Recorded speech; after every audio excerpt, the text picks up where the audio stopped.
If you know the enemy and know yourself, you need not fear the result of 100 battles. Danny is the leader of the Make It Easy Alliance Federation, and as we are working together in the Players League on the admin team to organize the tournament, I've asked him what he was thinking about the 2 million gold video series that was uploaded on my channel recently, and I invited him to share his side of the story. So let's listen to what he has to say, shall we?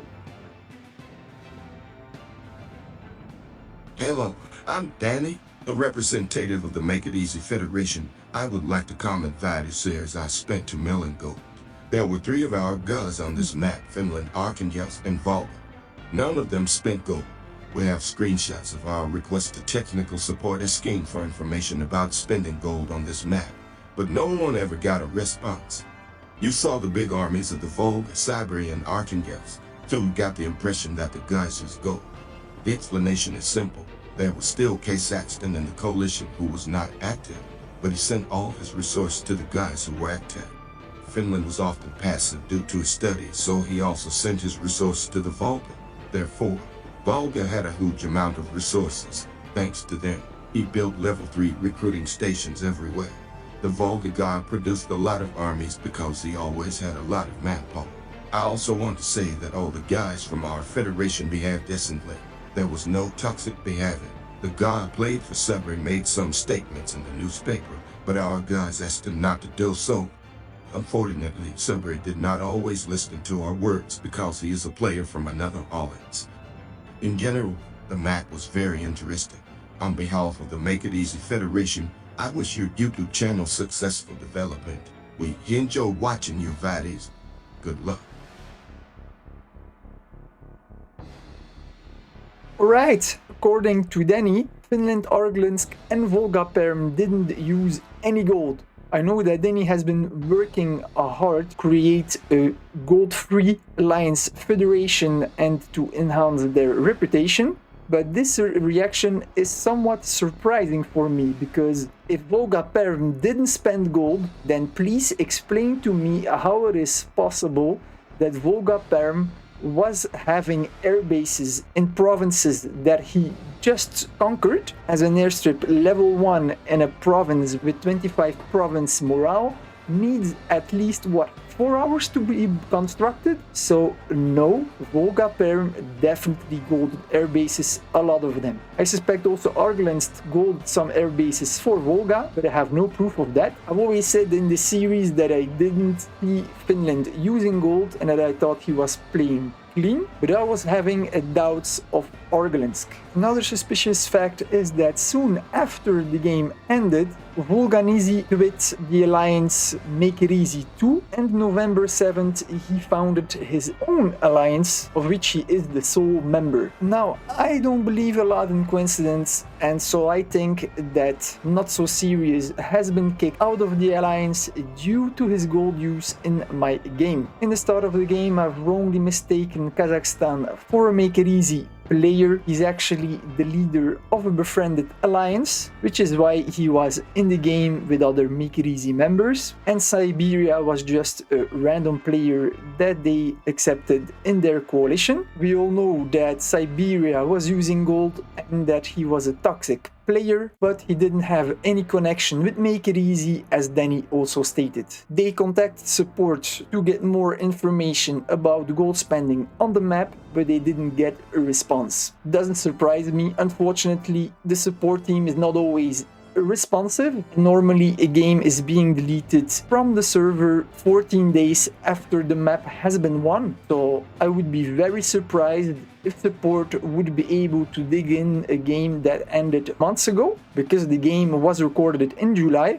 So he says Kazakhstan was still in the coalition but inactive, aiming to that, and also Finland was passive due to his studies. But I don't know, because this game started the 5th of July, and as far as I'm aware, almost anywhere in the world during July and August there are no exams, right? So in short, Volga had a huge amount of resources, and thanks to them he built level 3 recruitment stations everywhere, which enabled him to produce a lot of units. Now let's break it down, right?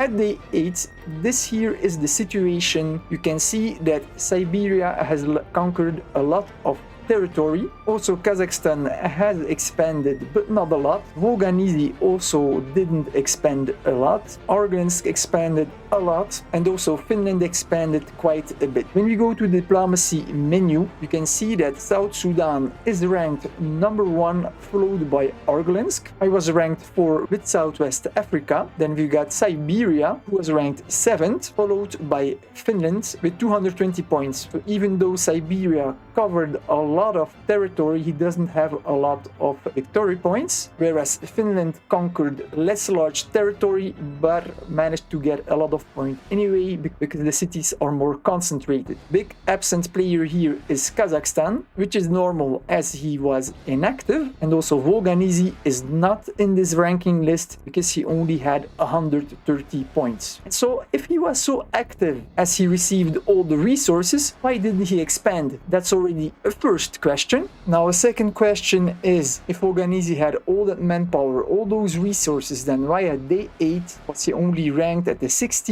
place in the mightiest army list with only 3%, the same as Finland, who was supposed to be inactive? And don't tell me it's because his commentary in Finland is Axis, because the doctrine difference by day 8 should have been balanced out by then. And more weirdly, if at day 8 Volganisi doesn't have a strong army, then how on earth did he the same day attack a strong player like South Sudan with 70 units that were highly upgraded? And then when he discovers that South Sudan has 2 stacks of 10 interceptors and 9 tactical bombers, all of a sudden rocket fighters start showing up. That's a bit coincidental, isn't it? And then a day later, on day 9, another stack of 10 rocket fighters showed up in full health. Now you need to know that rocket fighters, they don't come cheap. They take 5 hours, 15 minutes to produce them. You need a level 3 secret lab if you don't want a production time penalty. By my calculations, Volganisi would have needed 3 secret labs producing a non-stop